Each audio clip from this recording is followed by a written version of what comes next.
तो आपने खेत इसको कैसे तैयार किया है बुआई से पहले? खेत को जुताई किए, फिर जुताई करके कुछ दिन छोड़ दिए, धूप में जला थोड़ा से।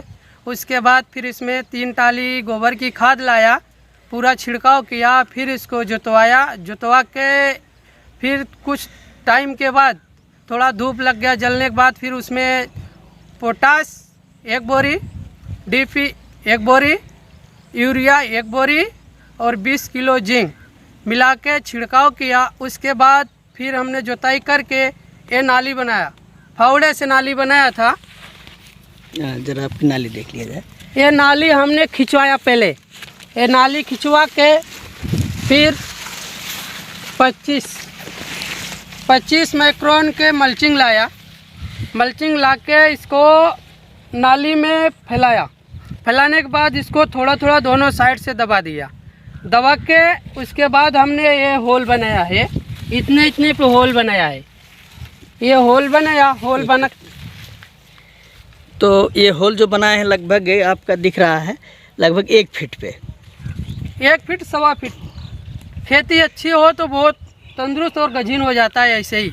अच्छा अच्छा। हाँ, इसमें तो धर्मेंद्र भाई, भिंडी पैदा करने के लिए किस तरह की ज़मीन होनी चाहिए, मतलब खेत होना चाहिए?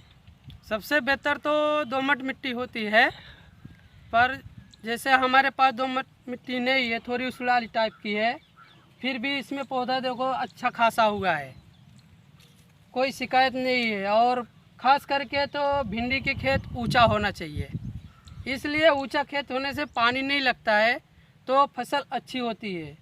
और फिलहाल में हमने मल्चिंग इसलिए लगाया है खास करके क्योंकि नाली में से पानी हमारा निकल जाता है, साइड से पानी निकल जाता है तो क्या जड़ में पानी नहीं लगता है, जड़ में पानी नहीं लगता है तो पौधा अच्छा होता है और मजबूत होता है, इससे हमें कोई तकलीफ़ नहीं होती है। अच्छा, मल्चिंग लगाने से और कोई फ़ायदा होता है? मल्चिंग लगाने से यही फ़ायदा होता है कि जैसे घास नहीं होता है, बार बार आदमी को घास निकालना पड़ता है और तरह तरह के कीड़े पैदा हो जाते लग जाते हैं, तो क्या मल्चिंग लगाने से हमें वो चीज़ की तकलीफ़ ज़्यादा नहीं होती है। घास तो एक बार छोटे पौधे में जड़ से वो ये जो होल बनाया है, होल में निकलता है तो वो घास निकाल देते हैं, उसके बाद तो फिर दोबारा हमें घास निकालने कोई ज़रूरत नहीं पड़ती है। बीच का प्लॉट है उसमें तो कभी घास निकालते या दवा मार देते हैं, बाकी हमारा सब मेंटेनेंस बराबर हो जाता है। धर्मेंद्र जी, क्या इसमें किसी रोग या कीड़े मकोड़े का भी प्रकोप आपको परेशान करता है? इसमें खास करके तो फल छेदक ही लगते हैं कीड़े। फल छेदक क्या है, इसकी पत्तियां तो बहुत हार्ड होती है, इसलिए पत्तियां तो नहीं लगती है, पर फल में विशेष ढोरे लगते हैं इसके फल छेदक।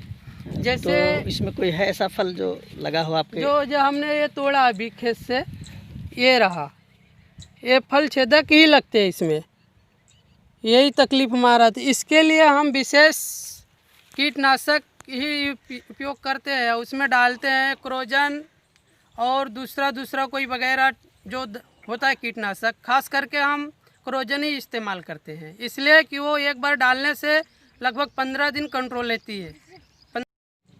ये फली छेदक के अलावा भी क्या कोई रोग या बीमारी लगती है? हाँ सर, लगता है कभी कभी ऐसा है, ये कुंजा टाइप की पत्ती हो जाती है। अच्छा, जो पत्तियां मुड़ी हुई है? हाँ, ये मुड़ी हुई है, तो उसके लिए हम क्या करते हैं, हाँ, तो उसके लिए कौन सी दवा आप प्रयोग करते हैं? इसमें सर हम मोनोक्रोटोफास डालते हैं, इससे डालने से क्या है पत्तियाँ सुधर जाएगी, और तो एक बार डालेंगे तो जो नई पत्ती आएगी वो अच्छा खासा होता है पत्ती इसकी, मतलब वो रोग पे नियंत्रण मिल जाता है। हाँ, इस पे काबू कर लेता है, जो ये मुरझा हुआ है, सुखड़ा हुआ है, ये सब सही हो जाएगा उससे। ये बोने के कितने दिन बाद लगभग इसका वो तुड़ाई शुरू होती है? सर, इसमें बोने के करीबन 30-32 दिन में इसका फल आ जाता है, और हर दिन हमें करीबन खेत की देखभाल करना पड़ता है और हर दूसरे दिन तोड़ना पड़ता है, क्योंकि अगर दूसरे दिन तोड़ते हैं तो ये साइज का हमारा फल होता है, अगर तीसरे दिन तोड़ेंगे तो ये हो जाता है, ये क्या थोड़ा टाइट साइज में हो जाता है, तो क्या इसका रेट थोड़ा कम हो जाता है, मार्केट में कम हो जाता है। ये साइज तोड़ते हैं तो इसका डिमांड ज़्यादा रहता है, तो क्या हमें ज़्यादा चॉइस करते हैं आदमी, यही साइज कम तोड़ते हैं, प्रतिदिन तोड़ते हैं इसको। तो लगभग इसका रेट क्या चल रहा है इस समय? इस समय यही है 20-22 रुपया मार्केट में चल रहा है। धर्मेंद्र भाई, ये फसल आपकी कब तक रहेगी इस खेत में? ये फसल हमारी रहेगी जनवरी लास्ट तक। अच्छा, तो इसका मतलब है जुलाई अगस्त सितंबर लगभग 7 महीने। हाँ जी। तो पिछली साल भी आप इतने टाइम तक रखे थे? हाँ हाँ, पिछली साल भी हमने जून में बुआई किया था और लास्ट जनवरी में कटाई किया था। तो 1 एकड़ में लगभग कितना फल आप तोड़ के बेचे होंगे? करीबन ये 100 के आसपास में 100 कुंटल हमने बेचा था। तो 100 कुंटल, तो पिछली साल का रेट लगभग क्या था? यही 20-22। 20-22, इसका मतलब आपने 2 लाख रुपए के लगभग। हाँ जी। और तो इसमें लगभग लागत कितनी लग जाती है 1 एकड़ में?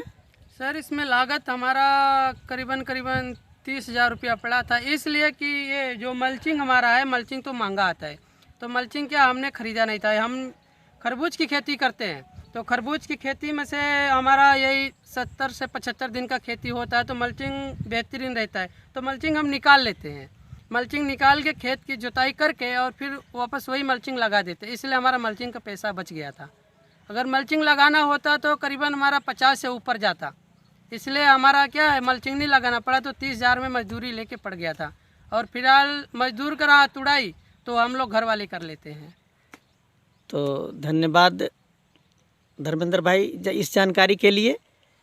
अब फिर मिलते हैं अगले वीडियो में।